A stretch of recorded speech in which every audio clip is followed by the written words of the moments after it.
Hey everybody, this is Carrick with Angry Centaur Gaming, and welcome once again to a Walk the Walk. Today we're going to have a long one. It might jump around a little bit, and I apologize for that, but there's some things I'm seeing as I'm playing that are really impressive, and I just wanted to show you guys, talk about it a little bit. I might even do a second or third one for the consoles, but anyway, here we go.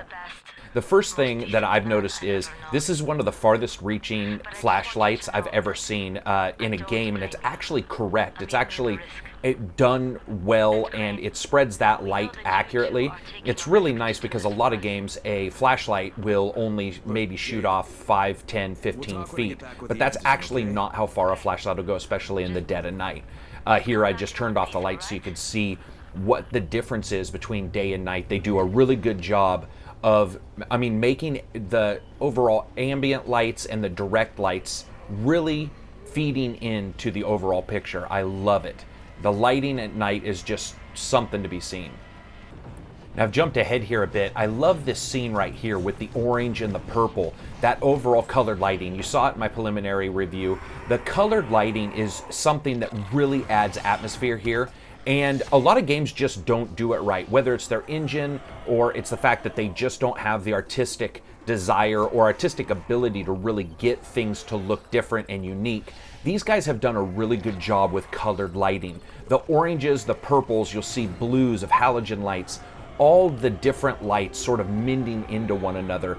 It really does lend a great atmosphere, and you can see there in the fire in that barrel, the way that fire licks and moves around, and you see the smudge coming up from the fire. That's actually something that's mimicking the way the human eye is, because a human eye, especially with distances and stuff that you see within the air all the time, that light is bouncing around and reflecting, and you're actually getting to see that here. Now, something that really blew me away were the rain effects. First of all, it looks like real rain when it hits. It does a good job. It also hits your eye, or hits the camera's eye, causing little pixelizations and blocks where the water is affecting your vision. And that's also affected my vision here. When I'm looking forward at the fire, you can see all the smudges, and that clears up in a moment. And sure, I understand that the entire game world looks like Legend with Tom Cruise. There's just shit everywhere. Everybody'd be super hyper allergic to everything, be 300 pounds of prednisone. But overall, really well done. I like that look. I like the amount of visual cues they've done to show you what the environment is doing and what's occurring. Now that right there is a volatile. Those are the mean bad guys, late night bad guys, only come out at nighttime. I can't get super close to him because he'll end up killing me, most likely, and I'm trying to record this, but I will say one thing about them is they've got some cool effects when they go into the safe houses or when they get near the sun and near light. Oh, he's going into the safe house right now. You might be able to see it if we creep up on him. Yeah, you can see like a cool smoky fire effect, and then he'll leap out because they can't stay in there very long. Just really good effect. I really, really love those characters. I think they look phenomenal. Also, they have a lot of cool animations. Oh, here he is coming right up here, and you can, maybe we'll be able to see how far he can see us. Now, the characters can't actually see that far. You can see as I back up, their vision, sort of, the vision cone goes away. I understand, that's the way it is. It's a zombie game. They can't see you from 100 miles away. It's a little closer than I expected, but overall, I love it. I also love that animation. I'm going to show you something. Here we go. We'll get up close. Now I'm going to slow this down, and you're going to see some really cool animation effects here. You see a little bit of blood spatter on the screen, which is cool. I love all these different animations, the thrust of the shoulders and the movement of the arms and the opening of those phalanges on its chest. Almost like, again, the Blade vampires, except this is the mouth and the stomach cavity. But in a moment, you're going to see him run away, and you can actually see right here, there's a push-off and a sort of almost a hectic, happy leap up in the air as it tries to start moving forward. There's something incredibly almost scary, animalistic, but also slightly human about that. And I love the animation of those guys and how they move. Now I've sped this up just a little bit, but it's still slower than normal motion, just so you can see some of the interior lights and the texture work that they've done. And I love how the flashlight actually does adjust shadows when it's blocked by that door. And you can see that shadow start to creep across farther up. They've done a really good job with the interplay between light and shadow here. And it's one of those things that the more I see it, the more I play it, the more I'm amazed at the texture work and the lighting that these guys have put in. You know, it's not a PT demo or anything like that, but at times there is some really good lighting, and it's not close, but it's close enough to me that a full game with this many enemies is just really, really surprising. Now we've jumped, or are jumping, to daytime so that you guys can see some of the free running and the way things look. Right now I'm getting about 55 to 60 frames a second, which will drop at later times. I'll show you. I have the visibility, actually, the distance, draw distance down a little bit so I can show you some of this stuff. I'll turn it up in a bit. Overall, this still looks incredible, even with the draw distance down. There, it looks busy. It looks like a real living, breathing world. One of the first things you'll notice is the foliage, and I think that really is a good example of how they made the world feel alive. The palm fronds moving. I'm going to show you a little bit of a video later in a moment where I get really up close and you can see just how excellent that is. Even things like the tarp and the bricks, the idea of them just knowing how things are done, that's such an overall awesome thing. I mean, they could have just put, you know, I don't know, they could have just put that tarp there, but there's so many little attentions to detail, like the bricks being put on the tarp, that just really intrigue me. Unfortunately, I was hoping that would blow up, and it didn't. Now here we're doing a little bit of free running. Overall, the graphics don't have a drop in frame rate when you do that. One of the things I loved here, even though I got a little stuck, is the switching of your pupils when you go from a bright area to a dark area, and that's mimicked fairly well here, especially when I jump down into this bus. I noticed that just for a brief second, it really did look a little bit darker like it was supposed to, and then it sort of brightens up. It is a quick effect. It's something you won't notice unless you're really sort of looking for it, but it adds realism. Now, we're going to get up close and personal here with a couple zombies because I wanted to show you some of the zombies up close and what they look like. I would say that the zombies look fairly good. They are really impressive animation-wise. I like their animations. I think that since Dying Light, there's been some real good work on the animation. It seems like it's improved. Texture-wise, they look busy and dirty and interesting, but they don't actually have super high-resolution textures. And there on like the clothing, that was high, but the actual flesh is sort of just a mottled white. It doesn't really look that impressive. But their animation when you hit them, yeah, there's a couple times, as I said in my preview video, where they look like they have little zombie rockets just flinging them around the game world.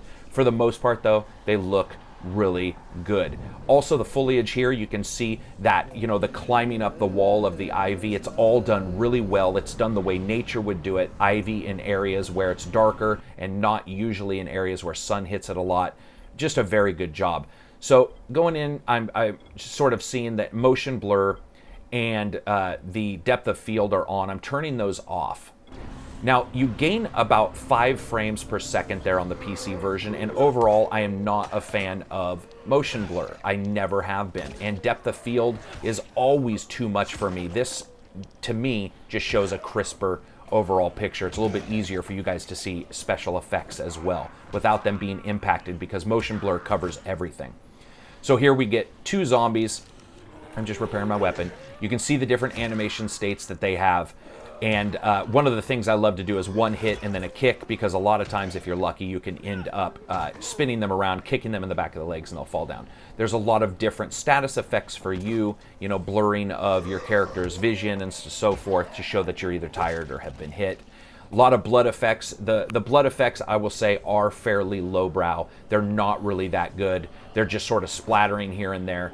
And there's no reflections in liquids. Like, even though this is oil, there's no reflection in water and stuff like that. I did check. No self-reflection, no reflection of your character within it. So I'm just going to go around here and show you. The frame rate doesn't drop here when we jump. It all looks really good. You can jump here. I can see those bags I'm going to leap into. Ooh. Some debris effects and so forth. I'm getting a very good frame rate for what I think I should here now. However, it doesn't stay that way. It just randomly starts dumping. Now here you're going to notice when my view distance is down. See that tin roof drawing in and out? Doesn't happen anywhere else. It just happens in specific places. That's something on the PC version, and it is fixed when you turn that visibility slider for a longer distance. And now we're going to go up here and see the ever-burning zombie. These guys are hilarious, just standing around covered in oil, burning the entire game. They don't. I've seen a couple of them live for a long time. I don't think they die. The water effects are really good, though not up to the standards of other games. The water effects are good. They are not as good as some other games we've seen recently. They're certainly not as good as Kingdom Come, even though Kingdom Comes wasn't that good. They're sort of in the middle there. I don't find them overly excellent. They seem to be missing a couple texture passes almost. But the ground here, if you look, really great. And I'm just going to go in here and check to make sure that I have, if I get a chance, I'm going to show you some of the effects. So I've got firecrackers, which have a cool sparkling effect that I really thought. Exploding throwing stars. I'll make a throwing star here. Okay. So we're going to jump up and go around this rock formation here. I also love all this. They don't do the best job of breaking between foliage and rock, I noticed. You can actually see sort of a divide there. And so that can break away that feeling of naturalness. But look at that. Look at that overall world state with the smoke and the ability to see so far away and see the bridge to your left and the buildings. They do a really good job with that apocalyptic feeling of a Fallout almost. And you can see all the rocks here going down to the water. They've used models for the rocks in many places, textures in others, so you get a good mix of 2D and 3D environment. And then we're going to come up here and we're going to look at some of the water. I find that the water, I don't know, it's not really super, I guess you would just say super exciting to look at. Water usually has so many different reflective layers, and they definitely didn't do that here. On the other hand, in this game, there'll be times where you're going to see a ton of water. They may have worried about their frame rate. I love this look. They do such a good job artistically, I think, here of the trail versus the grass versus the rocks. I did wish that they would merge those a little bit better at times, but and here we go with the patented hit kick. There we go. And I'm just going to smash this poor dude's fucking head in.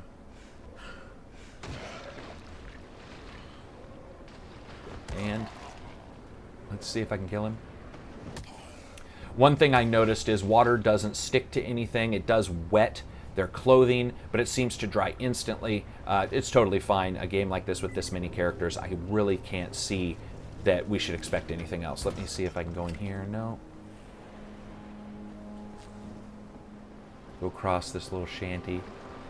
It's just a really cool lived-in feel to this where it Now I'm going to slow this down a good amount. I really like the cloth physics. There is not that much clipping on that cloth physics, and the idea of multiple zombies running around and that kind of thing happening, I really feel that they did a very, very impressive job with the cloth. There's some clipping there with the hand. Overall, I'm not happy though with the skin textures, and the face, that doesn't look very good to me, but that cloth looks good. And I love right there, it actually looks like you hit them in the thigh and they actually react by going down instead of back, which is exactly what happens.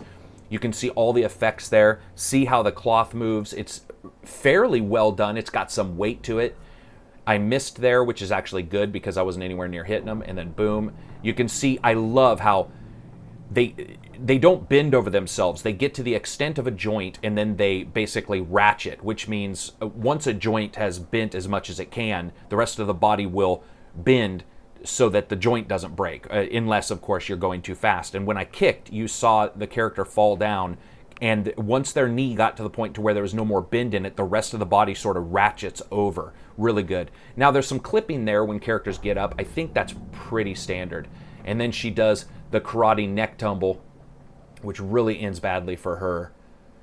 And, oh, you know, there is some issues here with the clipping of that cloth. However, at the speed that it was playing at 60 frames per second, I could not notice that. But one of the things I did notice, and I love, I tried to do a jump here to get up on this deck and sort of failed, so I had to go around. I just love the animation. Her hand almost looks perfect as she puts it on the ground to stand up, and then her weight shifts from the left to the right as she stands up. That's just really, really well done. It's a cool attention to detail. And then I decided I was going to kick her into the fire. Missed. She attacks. A very cool attack animation. You see that surprise animation. And then I just love this. You can actually see that raise up as she gets up onto those rocks. And then when I kick her in, you can see the fire. One of the cool things, I'm really, really surprised by this.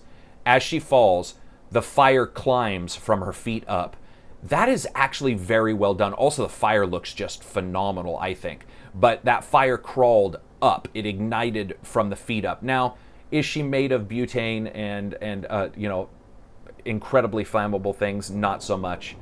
Probably shouldn't have lit on fire that quick, but still, look at that fire as it's moving, as it's going through its death throes. And then I love this almost extinguishing of the soul that goes on, where the fire here in a moment just like fizzles out, like it runs out of any fuel whatsoever, just and goes out.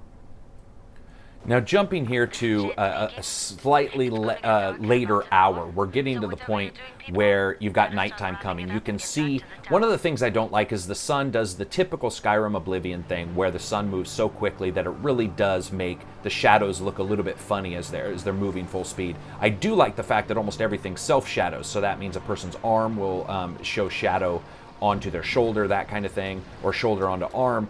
However, there are some issues with especially the sun shadows. Now, here is just an amazing overall picture, guys.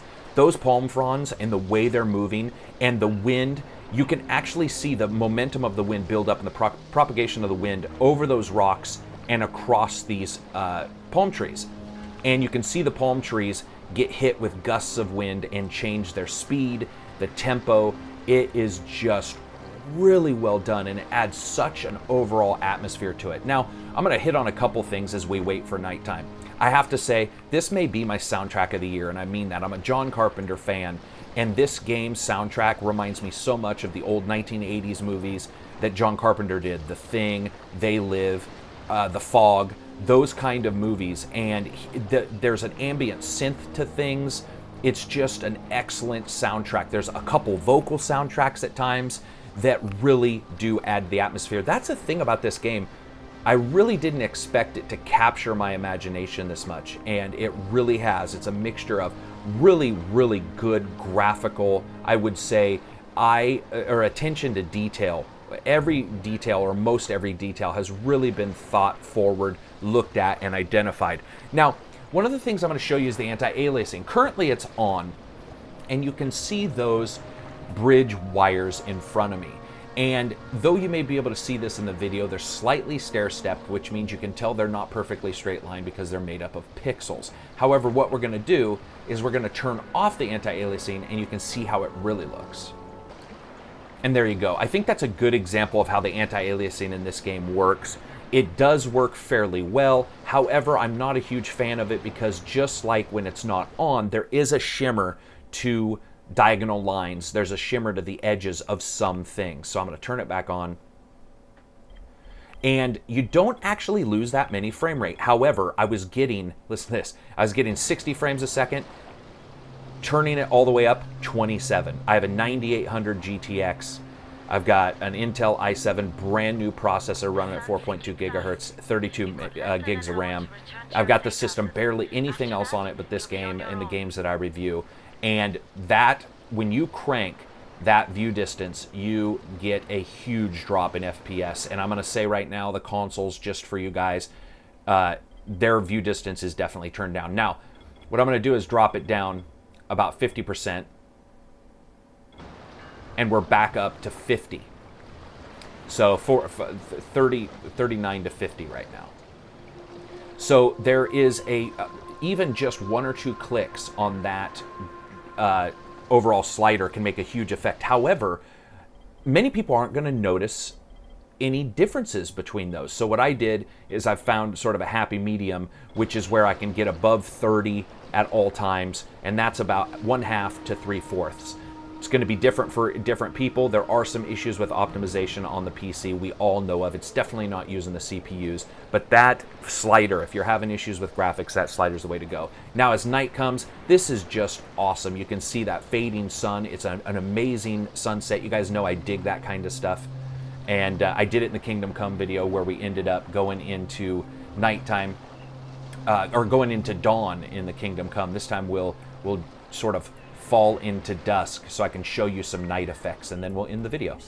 Now I'm back at one of the safe houses. You can see this colored lighting that I talk about and I love so much, this blue look. What I'm going to do is I'm going to adjust the ambient occlusion. What that does is that makes the dark in between shadows and in between areas more effective, more basically darker, and look better. And you can see differences in how it looks now that it's off.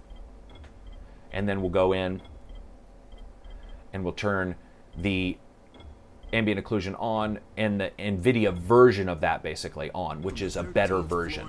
And you can see those shadows. If you have a moment, you can go back and look at this video and you can see that there's a huge difference between not having ambient occlusion on. Now here's a bug. The light was there and it just stopped showing. I thought that there was an issue with the power in this area where maybe it turned off and on, and it does seem to do that, but for some reason that light didn't turn off, but it just stopped showing light, which was odd.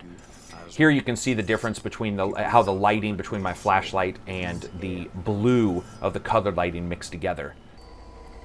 Here inside the tower, inside the main area, I just wanted to show you guys some of the excellent texturing they've done by getting up close to a couple things and showing you, at least on the PC version, what you can see. And here you can see that self-shadowing where the person's head is in between the light and their shoulder, and so the shoulder actually gets dark. A lot of games didn't have in the past generation self-shadowing. This does. Love the overall texture work here. We're going to get close to a couple things.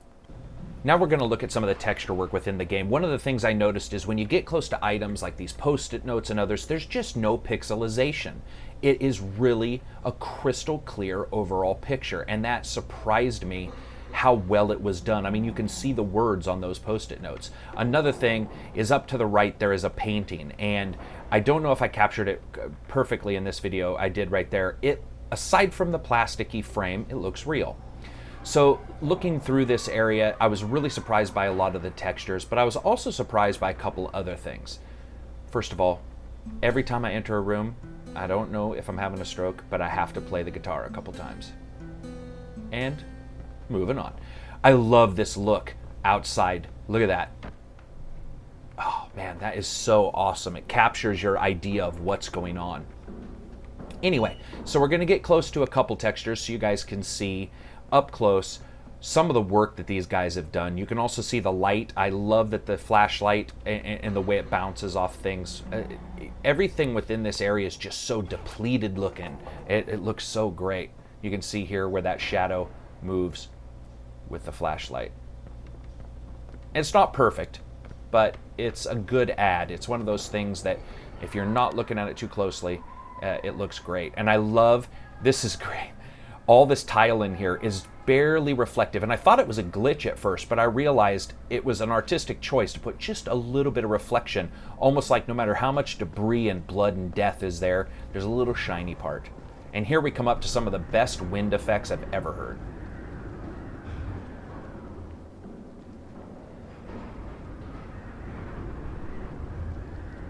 I don't know if you guys have good stereo systems or good headphones, but I highly suggest it. This game has some of the best overall sound mixing I think I have heard, including just an incredible soundtrack. And it absolutely must be listened to with headphones or a really good 5.1, 7.1 system to be appreciated. So that's really it for me. I appreciate you guys watching. I know that I jumped around a little bit, but there were so many things to show and different examples of each really good graphic ad or sound ad that it was hard to identify exactly what I should show. But I will say this. I think overall this is one of the most, even though there's optimization issues, one of the most atmospheric games I've played in probably the past couple years. I just absolutely love it. So anyway, if you liked the video, hit like. If you disliked it, hit dislike, and let's talk to Blake. He's our handyman. Sit in the workshop. Screw you, motherfucker. Crane.